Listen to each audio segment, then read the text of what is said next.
السلام علیکم ورحمۃ اللہ وبرکاتہ۔ ان الحمد للہ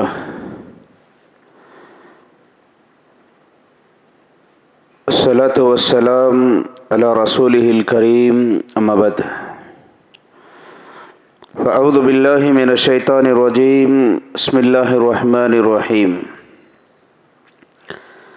ان تجتنبوا كبائر ما تنهون عنه تكفر عنكم سيئاتكم وتدخلكم مدخلا كريما۔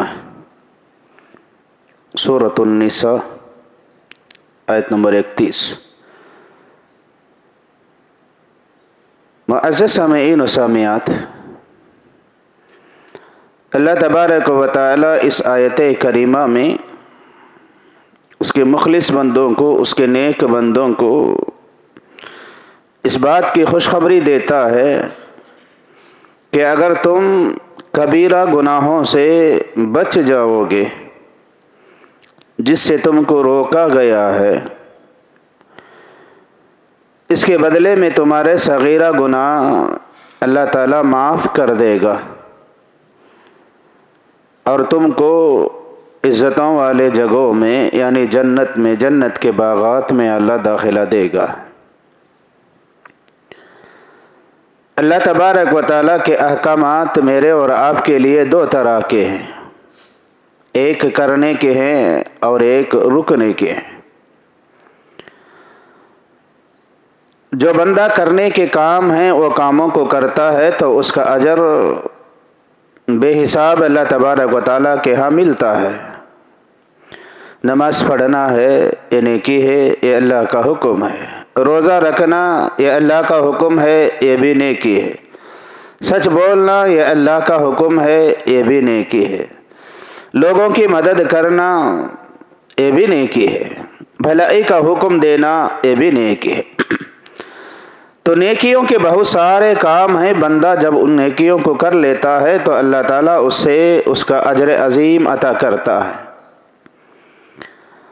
بلکہ بعد احادیث کے اندر یہ بھی بتایا گیا، عائشہ صدیقہ رضی اللہ عنہ حدیث کے راویہ ہیں، وہ کہتے ہیں اللہ کے نبی صلی اللہ علیہ وسلم نے فرمایا، اگر تم سے کبھی کوئی گناہ سرزد ہو جائے، کوئی غلطی آپ سے ہو جائے تو وہ غلطی کے فوری بعد ایک نیکی کر لیا کرو، وہ نیکی کی وجہ سے اللہ تعالیٰ تمہارے اگلے جو گناہ ہوئے ہیں اسے معاف کر دیتا ہے۔ نیکیاں کرنا یہ تو ایک نیکی ہے، اجر ہے، ایک ثواب ہے۔ اس کے علاوہ اللہ تبارک و تعالیٰ نے اس آیت کریمہ میں مجھے اور آپ کو یہ حکم دیا ہے، اگر تم کبیرہ گناہوں سے بچو گے تو اس کی وجہ سے اللہ تبارک و تعالیٰ تمہارے صغیرہ گناہوں کو معاف کر دیتا ہے اور تمہیں جنت میں داخلہ کا اللہ تعالیٰ وعدہ کرتا ہے۔ کبیرہ گناہ، حدیث میں اللہ کے نبی رسول اللہ صلی اللہ علیہ وسلم نے اس کی وضاحت کی ہے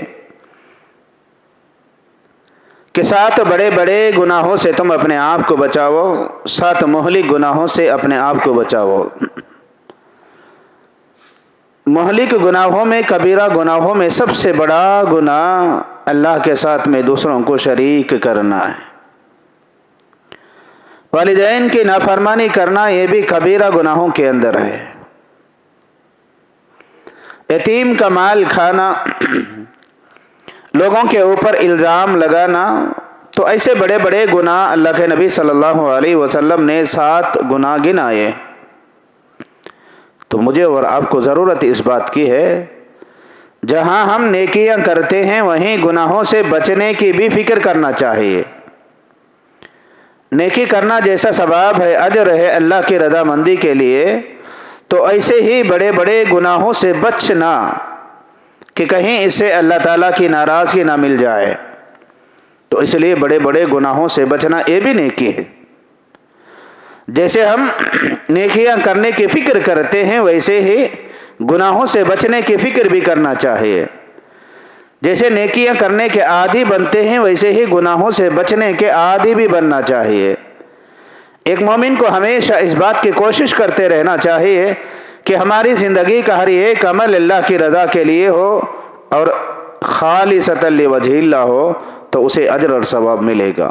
بہرحال خلاصہ کلام اس آیت کریمہ کا یہ ہے، تم چھوٹی بڑی ہر طرح کے نیکی کو کرنے کی فکر کرو، نیکیوں کی طرف آگے بڑھو، نیکیوں کو خوشی کے ساتھ میں کیا کرو۔